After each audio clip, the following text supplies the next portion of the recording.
안녕하세요, 잼블러입니다.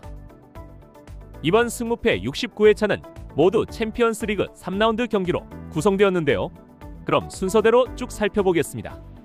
승무패 69회차 첫 번째 경기는 카자흐스탄의 카이랏 알마티와 키프로스의 파포스 FC의 경기. 홈팀 카이라트는 이번 리그 2경기에서 전패를 기록하며 36팀 중 최하위에 머물고 있는데요.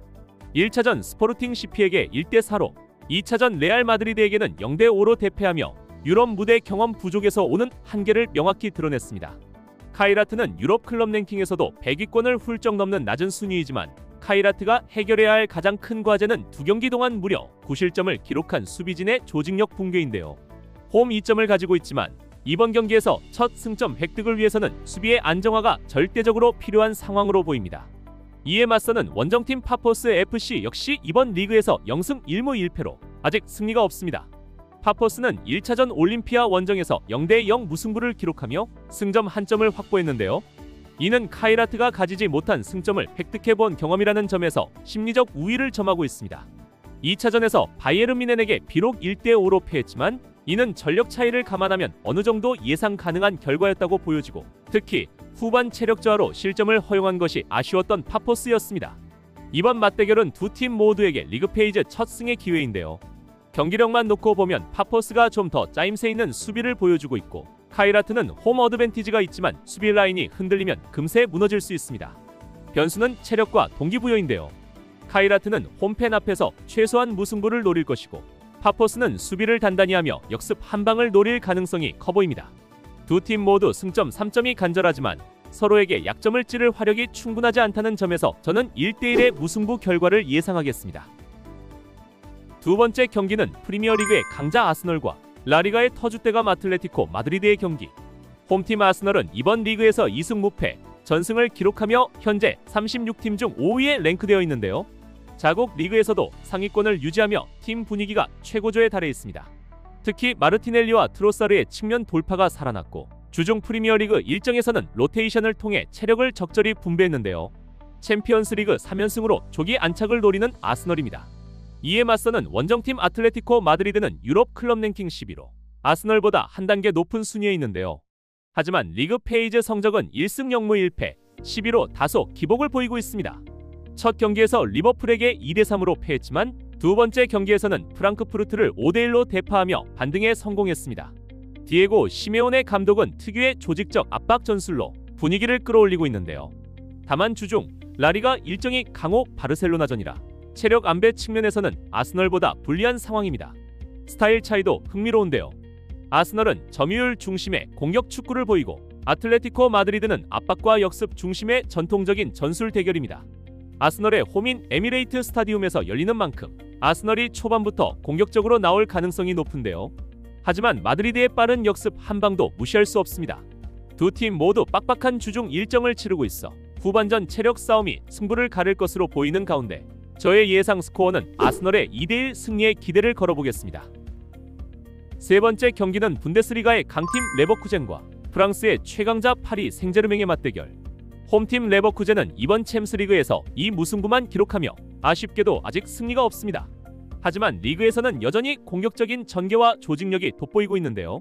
주중 분데스리가 일정에서 중하위권 팀과의 홈 경기가 있었지만 로테이션을 가동하며 주전 체력을 아끼는 모습이었습니다. 챔피언스리그 첫 승이 절실한 만큼 이번 경기는 반드시 승점 3점을 노릴 레버쿠젠입니다. 반면 이에 맞서는 원정팀 파리 생제르맹은 2승 무패를 기록하며 3위에 위치해 완벽한 출발을 보이고 있는데요. 조별리그가 아니라 리그 페이지 형태로 바뀐 올해 챔스리그에서 초반 승점을 쌓은 생제르맹은 여유가 있지만 리그왕에서는 주말에 리옹 원정이 예정돼 있어 일정이 빡빡합니다. 게다가 원정 연전으로 피로 누적이 있고 주전 센터백 한 명이 부상 명단에 있다는 점은 변수입니다. 맞대결은 2014년 이후 처음으로 사실상 새로운 시대의 첫 맞대결인데요. 최근 기세만 본다면 생제르맹이 한 수 위지만 홈인 레버쿠젠의 화력도 만만치 않습니다. 따라서 이번 경기는 팽팽한 접전이 예상되는데요. 하지만 레버쿠젠이 두 경기 연속 무승부로 승리가 필요한 상황이라 수비에만 치중할 수도 없는 압박감이 존재할 것으로 볼 때 이 경기는 승부가 갈릴 가능성이 많아 보입니다. 3대2의 홈승과 함께 2대3의 원정승까지 함께 예상하겠습니다. 네 번째 경기는 스페인의 비아레알과 잉글랜드의 맨체스터 시티. 유럽의 전통 강호와 절대 강자가 맞붙는 경기입니다. 비아레알은 이번 챔피언스리그 리그 페이지에서 1무 1패를 기록하고 있는데요. 첫 경기에서 토트넘에게 0대1로 패했고 두 번째 경기에서는 유벤투스와 2대2로 비겼습니다. 공격력은 살아있지만 수비의 집중력과 경기 후반 체력 저하가 문제로 지적됩니다. 주중 라리가 일정에서는 중위권 팀과의 홈 경기를 앞두고 있어 주전 일부를 쉬게 할 가능성이 있습니다. 반면 맨체스터 시티는 이번 시즌에도 강력한 전력을 과시하고 있는데요. 나폴리와의 경기에서 2대0으로 승리하며 안정적인 출발을 했고 두 번째 경기에서는 모나코와 2대2로 비기며 원정에서 승점을 챙겼습니다. 주말 프리미어리그 일정이 강호 첼시전이라 펩 과르디올라 감독은 체력 분배에 신경을 쓰고 있을 것으로 보입니다. 하지만 시티는 선수층이 워낙 두터워 로테이션을 돌려도 전력 차이가 크지 않을 것으로 보이는데요. 두 팀의 맞대결은 2011년 이후 14년 만에 다시 성사됐습니다. 당시에도 맨시티가 우세한 흐름을 보였지만 이번에는 비아레알의 홈이라는 점이 변수입니다. 시티는 점유율로 상대를 압박할 것이고 비아레알은 라인을 내리고 역습을 노릴 것으로 보입니다.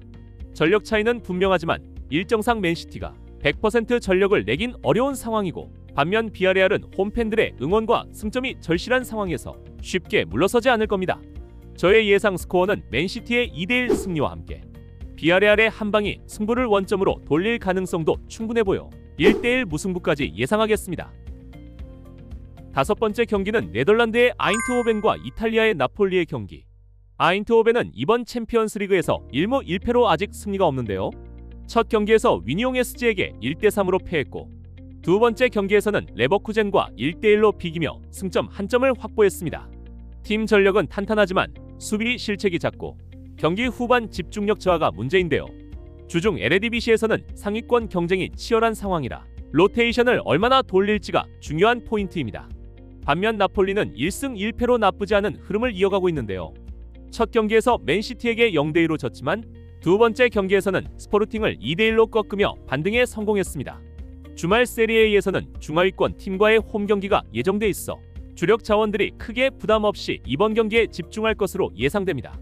전술적으로 아인트호벤은 빠른 전환과 측면 공격에 강점이 있고 나폴리는 중앙 점유와 세트피스에서 위협적인 팀입니다. 맞대결은 12년 만의 재회이며 과거에는 큰 승부차가 없었는데요. 이번에도 서로 공격적인 팀 스타일이라 난타전이 예상됩니다. 두 팀 모두 승점이 절실한 상황이라 수비보다는 공격에 집중할 가능성이 높은 가운데 저의 예상 스코어는 홈팀 아인트호벤의 화력에 힘입어 3대2 홈팀의 승리를 예상합니다.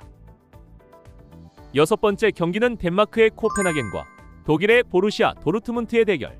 코펜하겐은 챔피언스리그 리그 페이지에서 두 경기에서 승없이 1무 1패의 성적을 기록하고 있는데요. 최근 리그에서도 부상 여파와 수비 붕괴가 겹치며 흐름이 좋지 않습니다. 반면 도르트문트는 1승 1무 무패로 비교적 순항 중이며 최근 유럽 무대에서도 안정된 모습을 보이고 있습니다. 맞대결 전적에서도 코펜하겐의 강세를 보여왔는데요. 일정 측면에서 보면 코펜하겐은 자국 리그 일정이 비교적 경미하고 홈 어드밴티지가 있지만 도르트문트는 분데스리가와 유럽 일정을 병행하며 체력과 이동에 따른 부담이 조금 있어 보입니다. 전술적으로는 코펜하겐이 홈에서 수비를 다지며 역습을 노릴 가능성이 높고 도르트문트는 공격 라인에서 빠른 전환과 단단한 중원을 통해 주도권을 잡을 의지가 강합니다. 이번 경기는 도르트문트가 승점 3점을 노리고 나올 것이지만 코펜하겐의 홈 분위기와 첫 승에 대한 간절함이 변수가 될 것으로 보이는데요. 하지만 상대 전적에서도 강하고 막강 화력을 보이는 도르트문트의 3대1 승리를 예상해보겠습니다. 일곱 번째 경기는 벨기에의 로얄 유니온 생 질로아즈와 이탈리아의 인테르 밀란의 경기. 위니옹은 이번 챔피언스리그 리그 페이지에서 1승 0무 1패를 기록하며 아직 완벽히 흐름을 잡지 못한 반면 원정팀 인테르는 2승 0무 0패로 조기에 선두권을 확보할 기세입니다.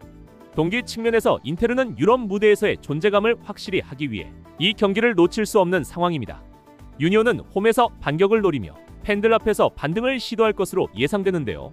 변수로는 인테르가 로테이션을 고려할 가능성, 그리고 유니온이 수비적 타이트함을 얼마나 유지하느냐에 달렸는데요.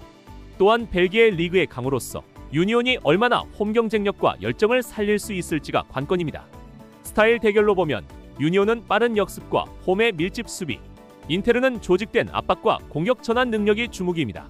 승점 3점을 향한 인테르의 전략과 반등이 절실한 유니온의 반격이 맞붙는 흥미로운 한판이 될 것으로 보이는 가운데 그래도 무실점, 무패 경기를 펼치는 인테르가 2대0의 스코어로 승리를 가져갈 것으로 예상합니다. 이상 승무패 69회차 7경기를 살펴보았는데요. 구매 기간이 짧은 관계로 먼저 1부 영상을 올리고 편집이 끝나는 대로 나머지 2부 영상을 올리겠습니다. 구독과 좋아요, 알림까지 눌러주시면 보다 빨리 영상을 시청하실 수 있습니다. 2부 영상에서 뵙겠습니다. 잼블러였습니다.